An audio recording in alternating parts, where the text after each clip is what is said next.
Eleanor Rourke owned 60,000 acres and every drop of water on them, and she stood in the rain at a stranger's gate, turned away like a stray dog. She didn't argue. She only nodded and walked back to the mule. Second door, the Pruitt porch, 40 head of cattle behind the fence. We don't feed beggars, we shoot coyotes. The whole threshing crew, 9 men, laughed, 2 doors in 15 seconds. But sewn into the lining of that filthy coat was a name that could ruin every man who laughed, and a lawyer 2 towns over already had the deed on his desk, waiting for her word. If you've ever wondered who would open the door when there was nothing in it for them, this story is for you. Subscribe before you go, and comment the town you're watching from. I want to see how far this story rides. The county called it the Ladder R, and there was no man between the 2 rivers who did not know the mark. You saw it burned into the hide of 10,000 head. You saw it stamped on the crossbar of every gate for a day's ride, in any direction. 60,000 acres. That was the number folks said in town, over coffee, the way other men said the weather. 60,000 acres, and every drop of water on them. This was Cottonwood Bend, in the Montana Territory, in the fall of 1879. The man who built it was named Amos Rourke. He came into that country with 1 claim and a borrowed rifle. And he died the richest man anyone in 3 counties had ever stood next to. But that was the end of it. The start of it was 2 poor people and a bucket. Because before the herds, before the windmills that turned white against the sky, there was a woman named Eleanor. Amos married her when they were both young and both had nothing. Nell, he called her. For 20 years she hauled water beside him. She pulled calves in the snow. She cooked over a fire in the open, more nights than she cooked under a roof. The money came late, and it came all at once, the way a river comes after a long dry spring. But she remembered the dry spring. That was the thing about Eleanor Rourke. The money never once made her forget where the water used to not be. Amos had been dead 3 weeks. He went slow. In the end, in the big bed in the big house he never quite believed he was allowed to own. And Eleanor sat with him and held his hand, and it was a smaller and colder hand than the one that had swung an axe for 20 years. She was 61. She had loved 1 man her whole life, and now the house was very quiet, and there were 60,000 acres outside the window that she did not want. That is where this begins. Not with the door in the rain. That comes.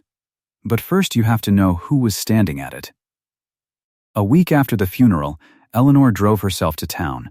She would not let the hands take her.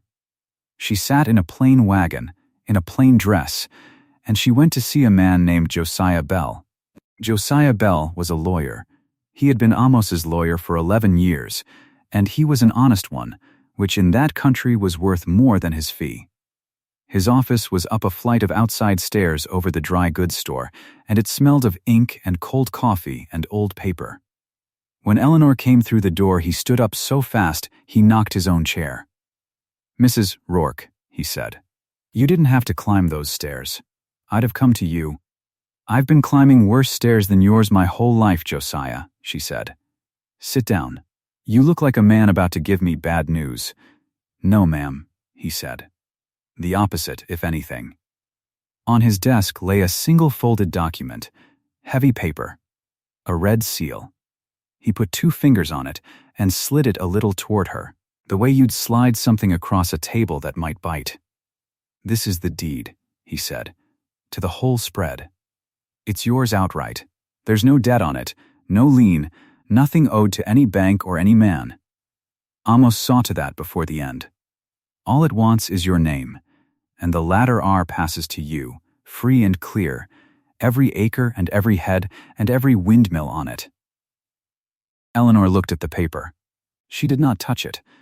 "And if I don't sign?" Josiah blinked. "Ma'am, if I don't put my name to it, what happens?" He rubbed the back of his neck. "Well, it stays in trust." Amos left instructions. He was very particular about the instructions. He hesitated. "I wasn't sure how to bring it to you. It's an unusual thing for a dying man to ask. Amos was an unusual man, she said. Read it to me. So Josiah opened a second, smaller paper, and he read it, and his voice was careful, because he had known the man who said it. He said, "Give it to folk who'd have taken us in back when we had nothing." Josiah paused.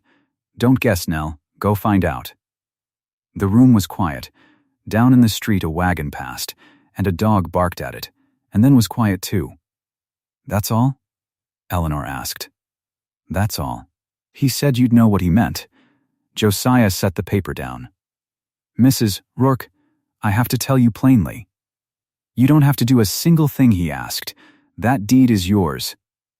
You could sign it this minute and never think about his words again, and no court in the land would say a word against you." Eleanor smiled then, a little. It was not a happy smile. It was the smile of a woman who has just been handed a question she has been afraid of for a long time. "You didn't know him young," she said. "When we had nothing, there were doors we knocked on.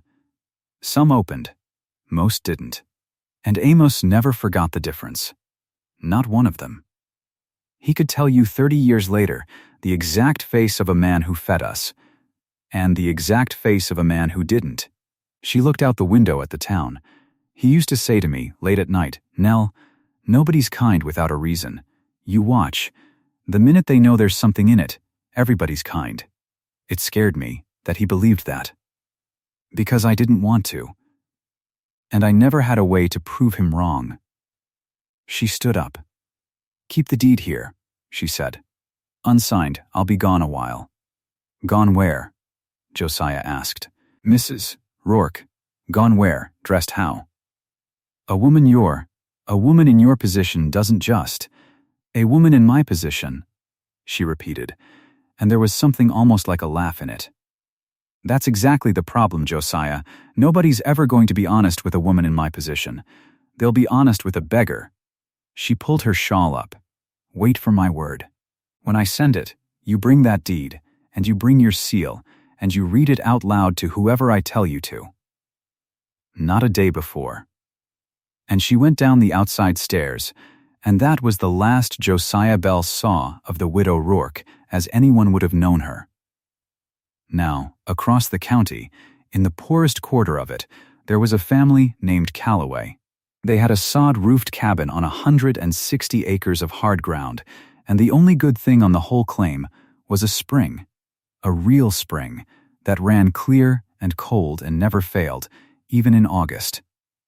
In dry country, a spring like that is worth more than gold, because gold can't keep a calf alive in July. Everyone knew the Calloways had water. That was their blessing, and, as it turned out, their curse. Tom Calloway was a lean, sun-cracked man of about 40 who looked 10 years older, the way Homestead men did. He had come out with a wife and a wagon and a bag of seed and a great deal of hope, and the country had taken the hope one hard winter at a time. But it had not taken his back or his word. He worked from dark to dark. He owed no man a debt he did not mean to pay, which was why the letter frightened him so. It came from the Cottonwood Cattleman's Bank, and Tom read it aloud at the table by the light of one lamp, slow, because reading did not come easy to him, and each word cost him something. "Notice," he read, "balance due on the note, $412. He stopped. He started again. "Payable in full within 19 days, or the property, including all improvements and water rights, shall pass to the bank in satisfaction of the debt." He set the letter down on the table very carefully, as if it might break, or as if he might. Across from him sat his wife, Ruth. She was a broad, plain, steady woman, and she had a way of going still when the news was bad, so as not to frighten the child. The child was Sari. She was 7, or near it, and she sat on the floor by the stove mending a sock that had been mended so many times it was more thread than sock. Her boots by the door were split at the toe. She had outgrown them a year past. There had been no money for new ones. There had been no money for much of anything. $412, Ruth said quietly. Tom, we don't have 40. I know it. In 19 days. I know it, Ruth. She reached over and put her hand flat on the letter, covering the words, as if to keep them from Sari. It's the spring they want, she said. Lo, Spate, it's always been the spring. There's a dozen dry claims on the far side would double in worth if he had our water to sell them. Spate can want what he likes, Tom said. His jaw was tight. A man wants a thing, don't make it his. But he looked at the lamp, and not at his wife when he said it. Because a man can be right and still lose. And Tom Calloway had lived long enough to know it. Harlan Spate was the president of that bank. He was a soft-handed, careful man who never raised his voice, and he did his robbery in daylight, with papers, which is the safest kind. He did not want to take the Calloway place by force. He wanted Tom to sign it over, tired and beaten, and thank him for the mercy of it. He was patient. 19 days is not a long time when you have $400, and it is a very long time when you have none. That was the county then, the great ranch with no one to want it, and the little claim with everyone wanting it. And between them, on a borrowed mule, rode an old woman that nobody knew. Eleanor took her time about the disguise, because she meant it to be true, not a costume. She went out to the bunkhouse quarters and found a coat that had belonged to a hand named Dole, who had died the winter before. It was a heavy canvas coat, worn through at the elbows, stained with tobacco and tar, and a decade of weather. She took it. She would not take a good horse. She took an old swaybacked mule the outfit kept, only because no one had the heart to shoot it.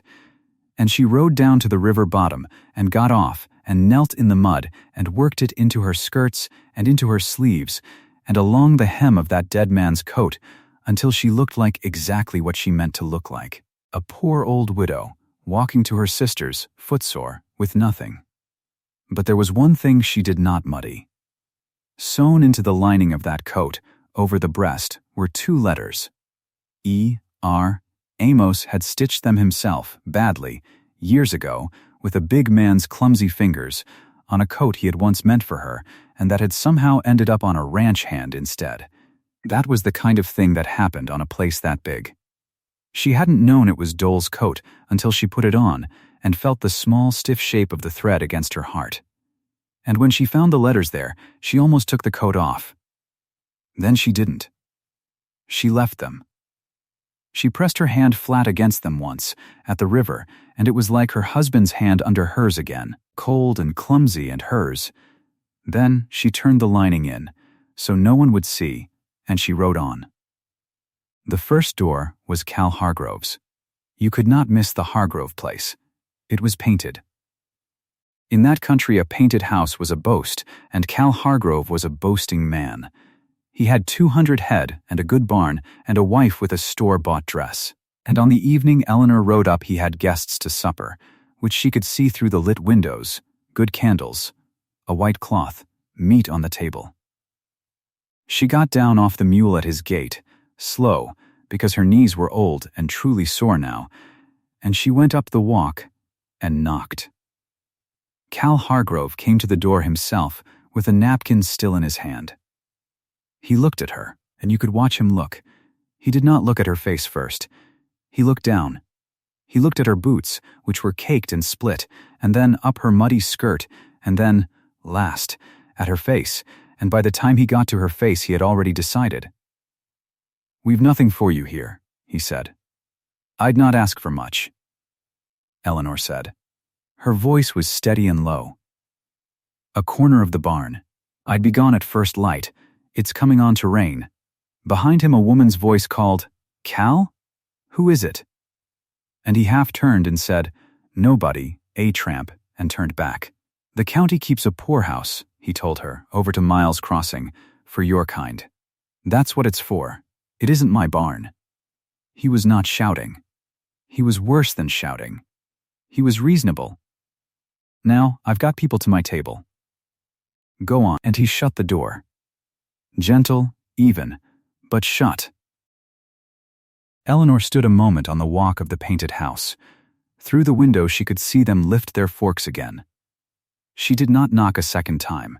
She did not argue. She went back down to the gate and put her hand on the mule's warm neck, and she nodded once to herself the way a person nods when a suspicion has been confirmed. Then she got up and rode on into the falling dark. One door. Refused. She told herself it was one man, one vain man who cared about boots. There would be others. The second place she came to, the next afternoon, was the Pruitt homestead, and it was threshing time. There is nothing lonelier than a stranger at the edge of a busy yard. The Pruitts had a threshing crew in, 9 men, hired and neighbor both, working the machine and the teams. Hot and loud and pleased with themselves the way men are at harvest. Dust hung gold in the light, and into that came a small mud-colored old woman on a swaybacked mule, and every man of them turned to look. The matriarch of the place was Dorcas Pruitt. She was a big, loud woman who ruled that yard, and she came out from the house wiping her hands, and she saw the beggar, and she saw her men watching to see what she'd do. And Dorcas Pruitt was the kind who would rather be cruel in front of an audience than kind in private. She thought it made her look strong. She thought cruelty was the same thing as good sense. "Keep on riding," she called, before Eleanor had said a word. "We've no work and no food for tramps." "I've not come for work," Eleanor said. "Only a dry place. And you'll nothing." Dorcas planted her hands on her hips, and she pitched her voice for the crew. "We don't feed beggars," she said. "We shoot coyotes." And the men laughed. All 9 of them. It rolled across that yard. That laugh, big and easy, the laugh of full men at a hungry woman, and the first fat drops of a coming rain began to spot the dust at Eleanor's feet. One, then another, then a dozen little dark craters in the gold. Eleanor did not flinch, and she did not weep, and she did not curse them, though she had it in her to buy and sell that whole yard and every man laughing in it, and turn them all out on the road by Christmas with a single word to Josiah Bell. She had that. It was 2 towns over, on a desk, waiting. She only stood there in the beginning of the rain, and she looked at Dorcas Pruitt, and she nodded. Once, the same small nod. Then she turned the mule and rode out of the yard, and the laughing died behind her, the way laughing does when the thing you laughed at is gone, and you are left, a little, with yourself. 2 doors. Refused, and the second one cruel, and public and loud. Now the rain came in earnest. It came the way it comes on the high plains, gray and sideways and cold as a grudge. Eleanor rode into it, soaked through inside the hour, the dead man's coat gone heavy as a wet hide on her shoulders, and for the first time she felt old. Truly old, and truly foolish. 61 years old, wet to the skin, on a dying mule, chasing a dead man's whim across a country that had just twice, in 2 days, told her exactly what her husband always swore it would. Nobody's kind without a reason. Nell, she could hear him. She rode with his voice in the rain, and it was not a comfort. It was the thing she had come out here to disprove, and instead the country was proving it to her, mile by wet mile. She thought about turning back, signing the deed, keeping the land, keeping the herds, dying rich and right and alone. With Amos proven correct one last time, it would have been the easy thing. It would have been the sensible thing. She kept riding. While she rode, back at the Calloway place, Harlan Spate came to call. He came in a good buggy, under a good oilcloth, and he stepped down at Tom's door as if he were doing the mud a favor by walking on it. Ruth watched him from the window, and her mouth went to a flat line. Spate knocked, and Tom opened, and Spate smiled, and did not come in, because he did not need to. "Mr. Calloway," he said, "I won't keep you in this weather. I've come to make you an easy thing." He folded his soft hands. "The note's 412. I know you haven't got it. Nobody's blaming you, it's a hard year." He let that sit, kindly, so here's my mercy. Sign the water rights over to the bank, and the deed to the lower 40 with the spring, and I'll forgive half the note outright, 200 wiped clean, and you stay on the rest. You keep your house. You keep your family fed. He spread his hands. That's more than the law makes me do, Mr. Calloway. Considerable more. Tom Calloway stood in his own doorway in his patched shirt, and he was a poor man, and a tired one, and 3 weeks from ruin, and he looked at Harlan Spate's soft, smiling, robbing face, and he said, "No." Spate's smile did not move. "Now, Tom, you'll not have the spring," Tom said. "You can take the whole place for the debt if the day comes and I can't pay. That's the law, and I signed it, and I'll stand it. But you'll not talk me into handing you the one thing worth having and calling it a kindness. I know what the spring's worth. You know I know. Good evening." And Tom shut his own door, quiet, the way a proud man does when he is afraid and will not show it. Inside, Ruth put her hand on his arm. Neither of them said the number of days out loud. They both knew it. Sari, on the floor, looked up from her sock with big eyes, and Ruth smiled at her, easy, the way a mother lies with her face, and said, "It's nothing, baby. Bankman. Go on with your mending." But out in the dark, past the fence, a rider sat his horse in the rain and watched the Calloway cabin for a long while before he turned and went. Neither Tom nor Ruth saw him. Sari, at the window, thought she did, and thought she was imagining it, and said nothing. 19 days had become a handful. It was full dark, and the rain had not let up when Eleanor Rourke came, at last, to the poorest cabin in the county. She had not known it was the poorest.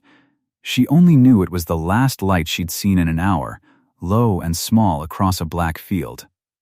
She turned the mule toward it because she had no more turning left in her, and as she came near, she saw by a break in the clouds what kind of place it was.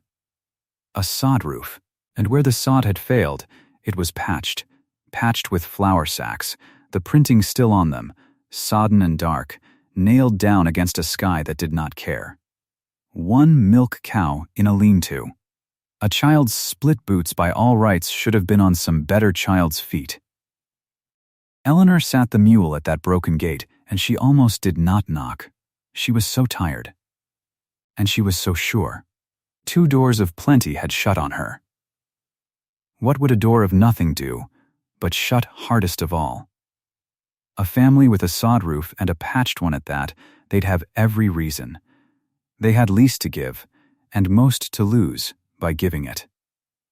If Amos was right about the rich, how much righter about the poor, who couldn't afford to be soft? She thought, I'll knock, and they'll turn me away, and that will be 3, and then I'll go home and sign the deed and let the dead man win. She got down. Her legs nearly folded under her. She went up the mud to the door, and she raised her cold hand, and she knocked. For a moment, nothing. The rain. Then a small sound of a bar being lifted, and the door opened a hand's width, and low down. At the height of a child, a face looked out.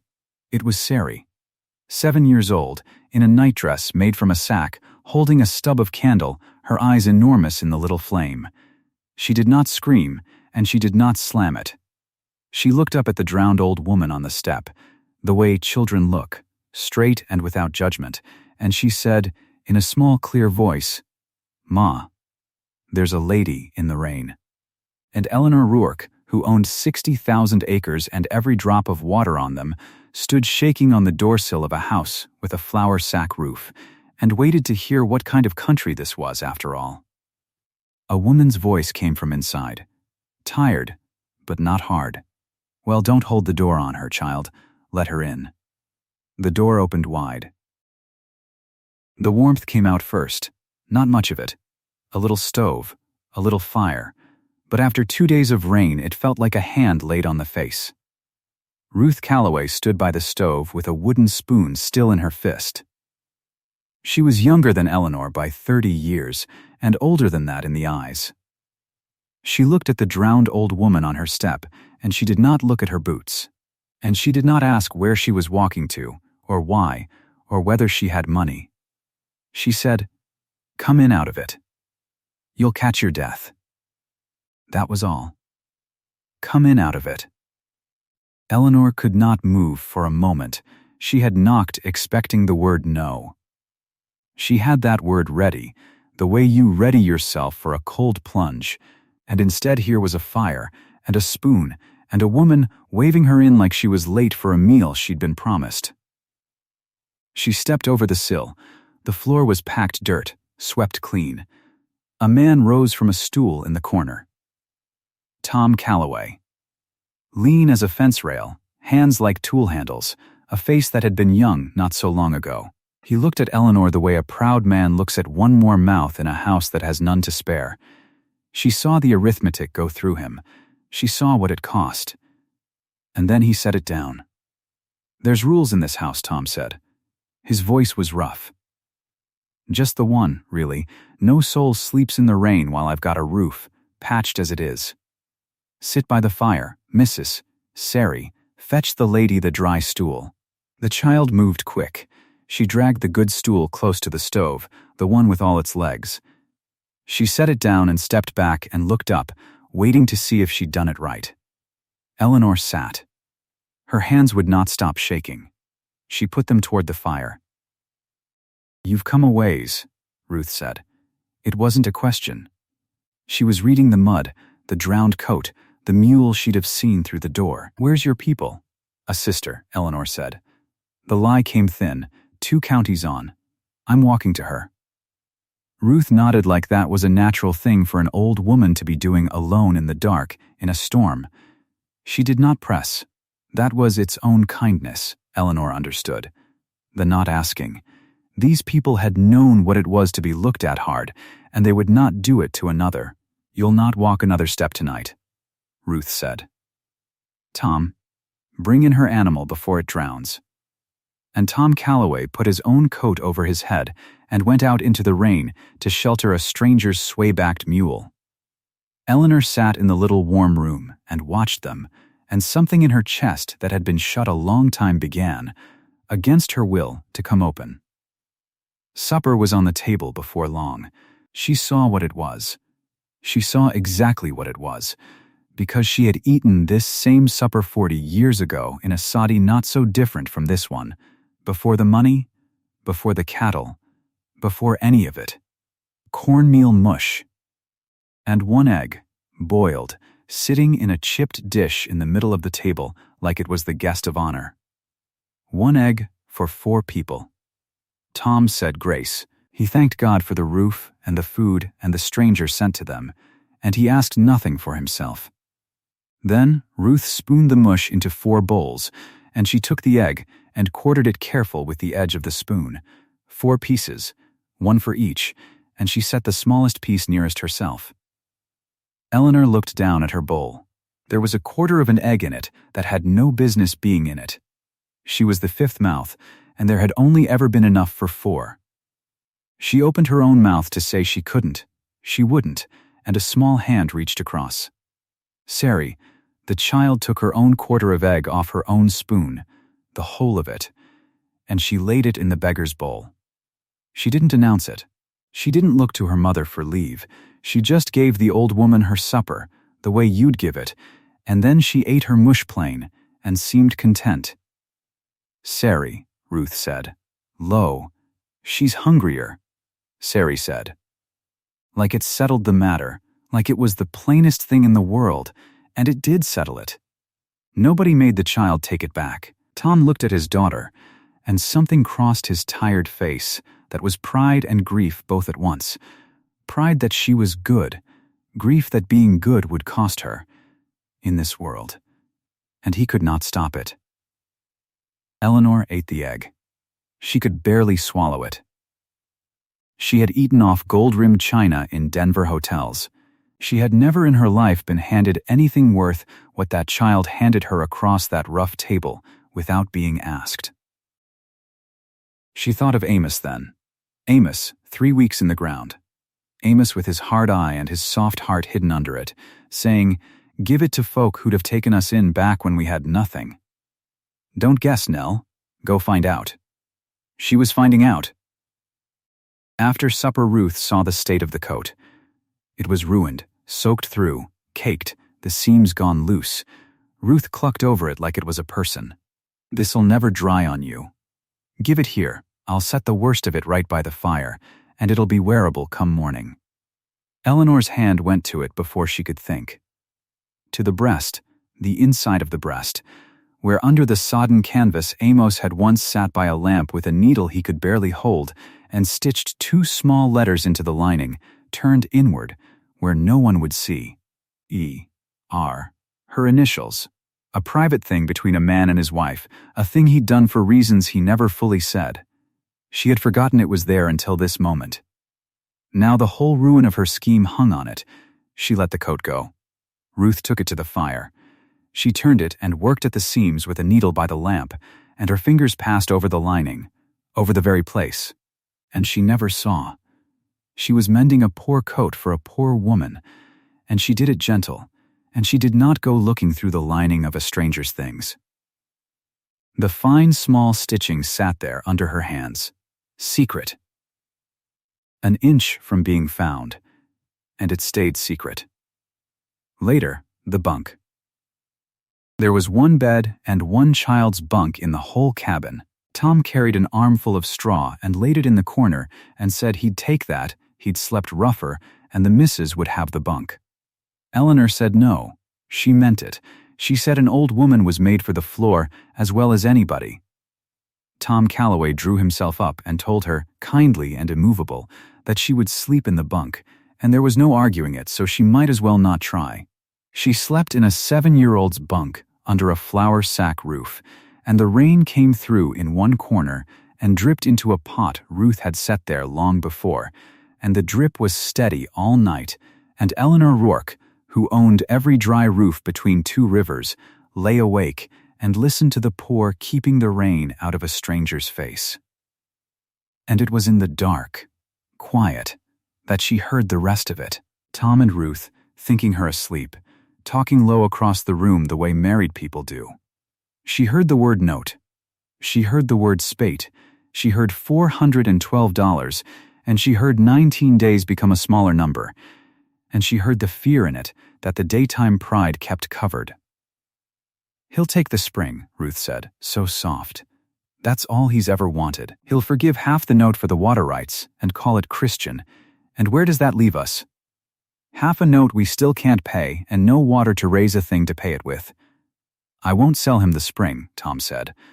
A man that rob you slow and smile doing it, I won't hand it to him. We'll find the money. How, Tom? He had no answer. Eleanor heard him have no answer. And here was the thing she turned over all that long night, the thing that finished the breaking open in her chest. They had never once told her. Not at the door, not at supper, not by the fire.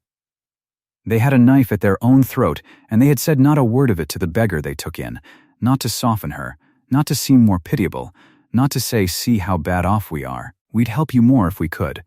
They had simply fed her their egg, and given her their bunk, and kept their own ruin quiet in the dark, so as not to burden a stranger with it. Cal Hargrove had turned her from a house full of supper. Dorcas Pruitt had called her a coyote before 9 laughing men. And these two, with 19 days, no, fewer now, before the world took everything they had given her the driest corner and the last of the egg and the only bed, and asked for nothing, and told her nothing, and let her think they had it easier than they did. Eleanor lay in the child's bunk, and she knew. She had her answer. She'd had it since the egg. But now she knew it all the way down. She did nothing that night. She made no speech, dropped no hint, tipped nothing of her hand. She only lay there and decided, fully and finally, in the drip and the dark, it would be these. Whatever Amos meant, whatever the deed was for, it was for this house. Morning came gray and washed. The rain had gone off in the night. Eleanor rose before she meant to, and found Ruth already up, hauling water from the spring in 2 buckets that were too heavy for her, and Eleanor took one without asking, and hauled it beside her the way she'd hauled water beside Amos for 20 years, and Ruth looked at her sideways and didn't say the old woman shouldn't. Only said thank you, and they walked back to the cabin together in the wet grass. 2 women and 2 buckets, and it was the plainest hour Eleanor had spent in 10 years, and the best. She heard Sari at her prayers by the door, kneeling on the packed dirt in her split boots. The child didn't pray for boots. She didn't pray for the egg back or for pretty things. She said, "And please don't let Pa have to watch them take the spring, because it makes his face go wrong. Amen." And she got up and went about her mourning. Please don't let Pa's face go wrong. That was the whole of what the child feared. Not poverty. She'd never known anything else. Only her father's face going wrong. Eleanor stood in the doorway and had to look off at the hills a while, and that was when the rider came. They saw him from a long way, a dark shape on a good horse, coming steady up the track, and Tom stood out from the lean-to and watched him come, and Eleanor watched Tom's shoulders set. She knew before the man arrived what he'd be. She'd known men like him her whole life. He rode up to the gate, and he did not get down. He was the bank's man, Spate's man, and he had a paper in his hand and a hammer and 2 nails. "Calloway," he said, "not unkind, just a man doing a thing. You know what this is." "I know," Tom said. 3 days, the rider said. 412, or the bank takes the quarter section and the water with it. I'm to post it so it's legal. He leaned from the saddle and set the notice against the gatepost and drove the first nail. The sound of it went across the yard like a small shot. Then the second nail. The paper hung there, white and official, flapping a little in the morning air, and it said in words anybody could read that this house and this spring and this life had 3 days left to it. Sari had come to the door. She read the way children read, moving her lips. She looked at the paper and she looked at her father's face, and his face went wrong, exactly the way she'd prayed it wouldn't, and the child turned and went back inside so as not to see it. The rider touched his hat and turned his good horse and rode off, and the notice flapped on the gate. Nobody spoke for a while. Then the beggar woman, the drowned old thing they'd taken in from charity, said a strange plain thing. "Tom," Eleanor said, "hitch your wagon and drive me to town. I've got to see a man about a letter." Tom looked at her like she'd spoken in another tongue.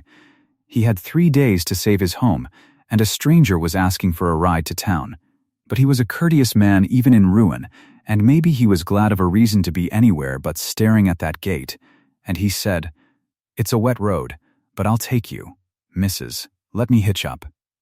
They rode into Cottonwood Bend near noon, the wagon jolting, Eleanor on the board seat in her mended coat with the mud still on it, and her whole life stitched secret over her heart. She had Tom draw up before a plain brick front on the main street. Gold letters on the window. "Josiah Bell, attorney. Wait for me here," she told him. "Won't be long." And now the country did the thing that countries do. Across the street, coming out of the Cottonwood Cattleman's Bank, stood Cal Hargrove in his good coat, there on some business of his own. And down the walk, having come to town for stores, stood Dorcas Pruitt with her basket, loud even at rest. And within the bank behind the glass sat Harlan Spate, who had ridden in himself to be there when the Calloway spring fell to him, 3 days early in his mind already. Eleanor stood on the walk a moment and looked at the two of them, Hargrove and Pruitt, who had shut their doors on her not 4 days gone. Neither knew her. To them she was only a mud-caked old beggar climbing down off a poor man's wagon. Hargrove's eye went over her once, cold, the way it had at his gate, and moved on. Dorcas Pruitt didn't look at all. Eleanor went to the window of Josiah Bell's office and rapped on the glass. Bell looked up. He knew her at once, even in the coat, even in the mud. His face did a great deal in a small time. She said, through the glass, "Quiet, Josiah, gather them. All of them. The bank man, too. Bring them in here. It's time."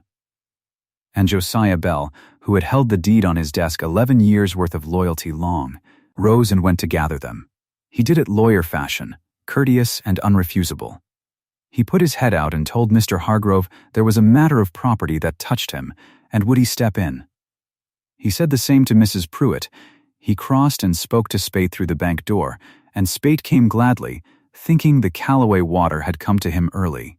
Tom Calloway, Bell brought in from the wagon, confused and hat in hand, and Ruth had come along on the seat with Sari, so they came too, the whole poor family, into the lawyer's front room that smelled of paper and ink. They stood about the room, the rich and the poor, and the banker and the beggar. Nobody understood yet but Bell and Eleanor. Josiah Bell went behind his desk. He set his hand flat on a folded paper there. He looked around the room over his spectacles, and he let it go quiet, and then he spoke. "I've asked you here," he said, as witnesses. "And I'll begin by naming the lady you've all been standing about as though she were furniture." He turned. "Mrs. Rourke, if you're ready." The name went through the room like cold water. Rourke. Eleanor reached up and took hold of the collar of the ruined coat. She drew it back off her shoulders, slow, and let it come down her arms, and Josiah Bell took it from her and did one thing with it. He turned the lining out. He turned the breast of it to the light so the whole room could see, stitched small and fine by a dying man's hand, turned inward over the heart. 2 letters in thread. E.R. Eleanor Rourke, Bell said. Widow of Amos Rourke. Sole owner, these 3 weeks, of the latter are 60,000 acres. 10,000 head. Every windmill and every stock tank and every drop of water between the 2 rivers. This woman. You could hear the stove tick. Cal Hargrove had gone the color of ash.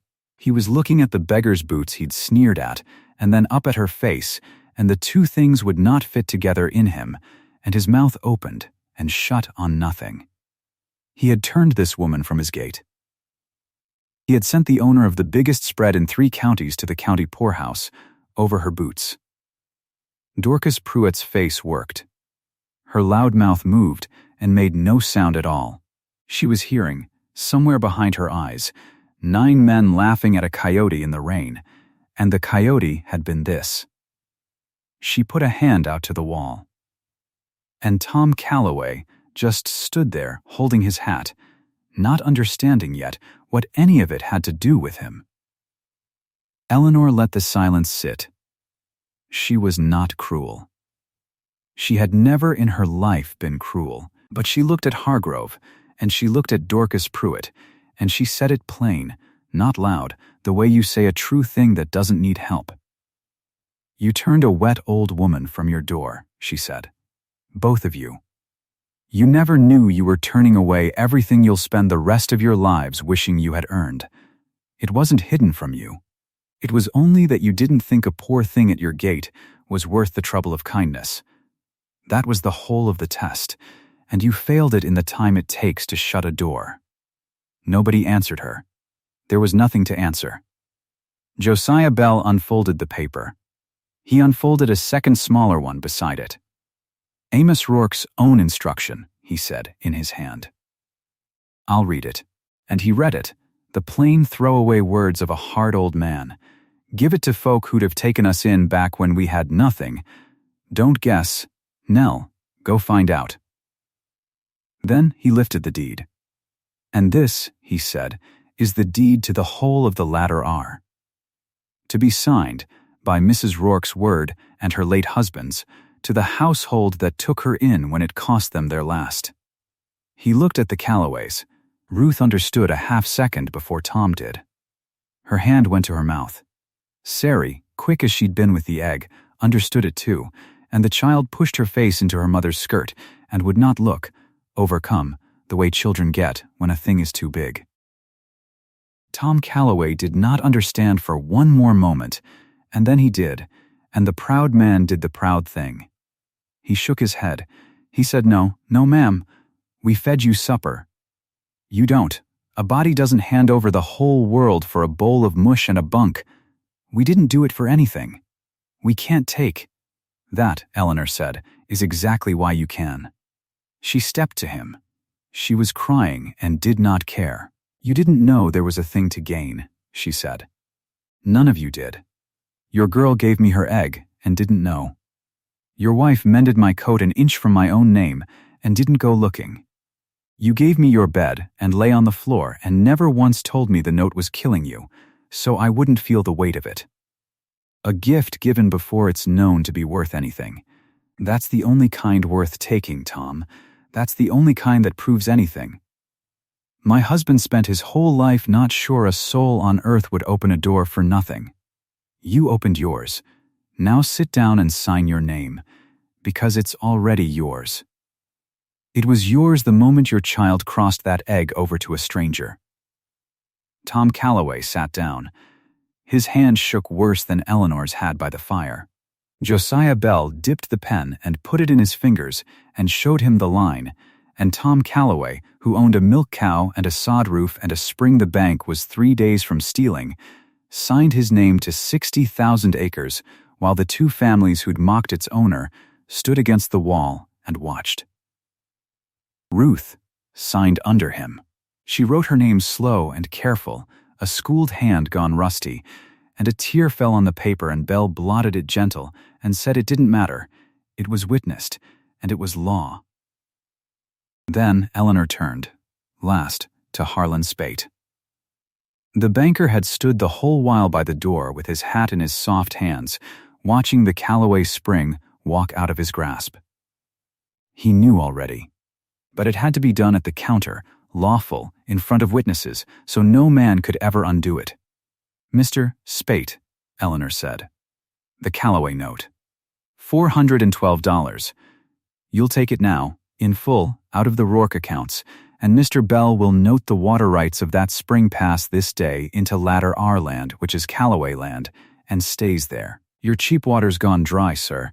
You came to close on a poor man. You'll leave having been paid to your last cent, and not one thing more. Spate opened his mouth. He was a man of institutions, and the institution had lost, cleanly, legally, with nothing he could hook a claim into. He closed his mouth. He took the payment because there was nothing else to do with it. He wrote the note paid in his own book while Bell watched over his shoulder, and then Harlan Spate put his hat on his head and thought better of it, and took it off again, and went out of the office into the street with it in his hands, and the door shut behind him, and that was the end of the Cottonwood Cattlemen's Bank in the lives of the Calloway family forever. Cal Hargrove found his voice by the door. He tried, the way men try.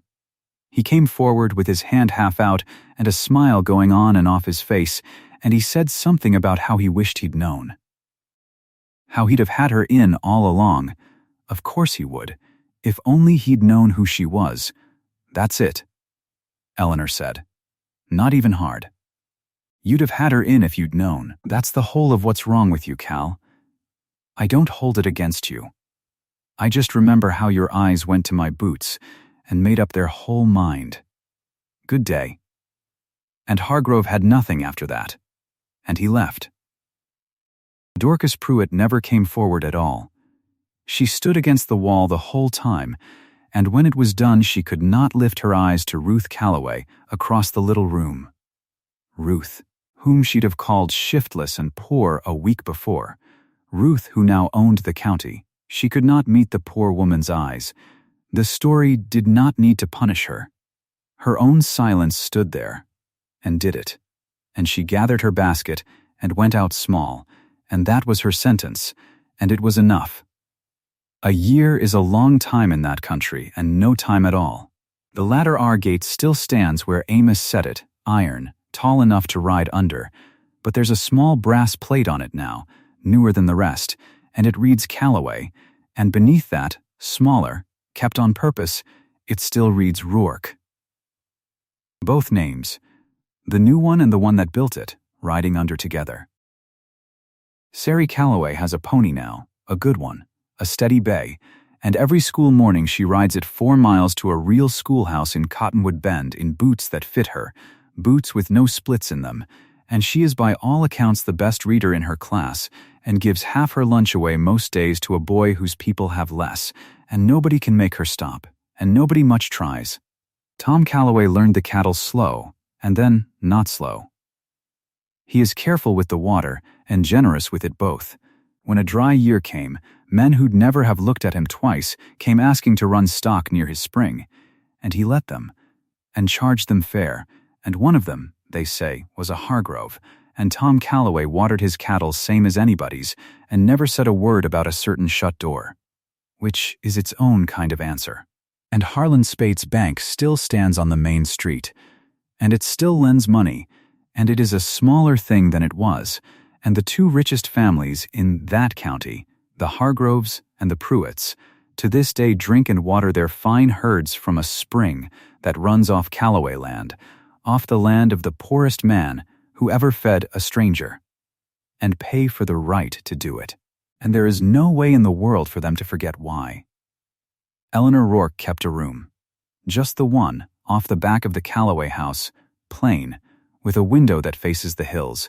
She signed away 60,000 acres and took a room, and she says it's the best trade she ever made, and she made a few. Sunday afternoons she sits on the porch in a clean version of the same plain coat, the one Amos stitched her name in, mended now and dry, and Sari reads to her, and Ruth brings coffee, and Tom sits on the step, and the old woman looks out at the country her husband built, and doesn't own anymore, and doesn't miss. She got her answer, is the thing. The one Amos left her with, the fear he carried to the grave and handed to her, that maybe no soul on this earth opens a door for nothing, that everybody's got a reason under the kindness. She knows now. A 7-year-old handed her an egg across a rough table and didn't know there was a single thing in the world to gain by it. Some people open the door for nothing. Some people always did.